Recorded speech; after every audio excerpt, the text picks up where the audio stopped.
Well, police use of force is up in D.C. That according to new data compiled by the Office of Police Complaints. The annual report published this week aims to build trust and transparency between the community and police. Our reporter Marielle Carbone joining us live from police headquarters tonight. And Marielle, the term use of force, that's pretty broad, of course. So what exactly are we talking about here? Yeah, Chris, we're talking about tactics that range from a control hold all the way up to pointing a gun, using a taser, or of course, firing a gun at a suspect. Now, while some of these use of force cases may be justified, an advocate we spoke to tells me that the year-to-date increase is just too high. In a newly released report, D.C.'s Office of Police Complaints says MPD's use of force increased in 2023.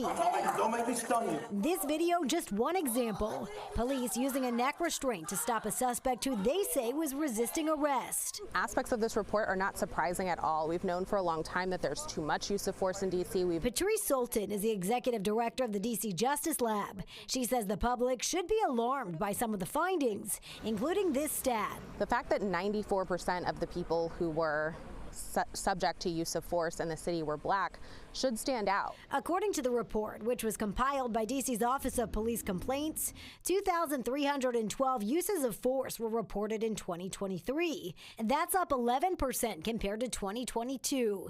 Tactical takedowns were the most frequent type of force, accounting for 39% of uses of force. Officers discharged their firearms at 8 people, killing 1.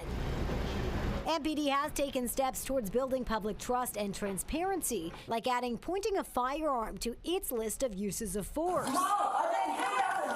Still, Sultan says more oversight is needed to bring the number of cases back down. And we've been calling for some time for an oversight hearing on police use of force in the city, and the council hasn't even taken that first initial baby step.